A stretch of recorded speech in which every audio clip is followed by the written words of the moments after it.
ആദ്യമായെത്തി ആദ്യ നെഹ്റു ട്രോഫി നേട്ടം സ്വന്തമാക്കി അരോമ. 72ാമത് നെഹ്റു ട്രോഫി ജലോത്സവത്തിൽ ആവേശകരമായ വിജയം നേടിയാണ് അരോമ ചുണ്ടനും അരോമ ബോട്ട് ക്ലബ്ബും മടങ്ങുന്നത്. നീരണിഞ്ഞ ശേഷം ആദ്യമായി മത്സരിച്ച ചമ്പക്കുളം ജലോത്സവത്തിൽ കപ്പ് നേടിയ അരോമ നെഹ്റു ട്രോഫിയിലും തങ്ങളുടെ ജൈത്രയാത്ര തുടരുകയായിരുന്നു.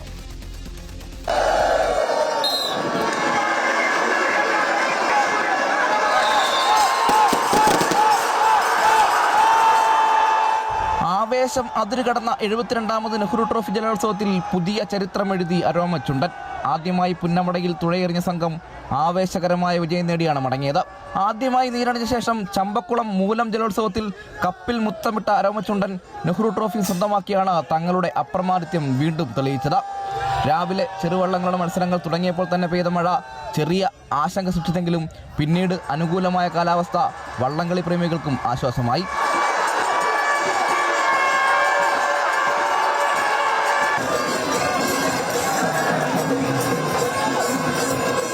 ആദ്യ ഹീറ്റ്സ് മുതൽ ആവേശകരമായ മത്സരമാണ് പുന്നമടയിൽ നടന്നത്. രാവിലെ മുതൽ ചെറുവള്ളങ്ങളുടെ മത്സരങ്ങളായിരുന്നു. 2 മണിക്ക് നടന്ന ഉദ്ഘാടന സമ്മേളനം മുഖ്യമന്ത്രി വി.ഡി. സതീശൻ ഉദ്ഘാടനം ചെയ്തു. കെ.സി. വേണുഗോപാൽ എം.പി, കർണാടക മുഖ്യമന്ത്രി ഡി. ശിവകുമാർ, ആഭ്യന്തര വകുപ്പ് മന്ത്രി രമേശ് ചെന്നിത്തല, ടൂറിസം വകുപ്പ് മന്ത്രി പി.സി. വിഷ്ണുനാഥ്, എക്സൈസ് സഹകരണ വകുപ്പ് മന്ത്രി എം. ലിജു, കൊടിക്കുന്നിൽ സുരേഷ് എം.പി തുടങ്ങിയ പ്രമുഖർ ഉദ്ഘാടന സമ്മേളനത്തിൽ പങ്കെടുത്തു. 1 വർഷം നീണ്ട കാത്തിരിപ്പിനും മാസങ്ങളോളം നീണ്ടുനിന്ന പരിശീലനത്തിനുമൊടുവിൽ പ്രതീക്ഷയുമായി ജലമാമാങ്കത്തിനിറങ്ങിയ എണ്ണം പറഞ്ഞ ക്ലബ്ബുകളെയും വള്ളങ്ങളെയും പിന്നിലാക്കിയാണ് അരോമ എന്ന പുത്തൻ ചുണ്ടൻ വള്ളത്തിന്റെ വിജയം. ആദ്യമായി നെഹ്റു ട്രോഫിയിലെത്തി ആദ്യ തവണ തന്നെ കപ്പ് തൂക്കിയിരിക്കുകയാണ് അരോമ ചുണ്ടൻ. ഈ തവണ നെഹ്റു ട്രോഫി ജലോത്സവം ആവേശമായപ്പോൾ അരോമ ചുണ്ടനാണ് പുതിയ താരം.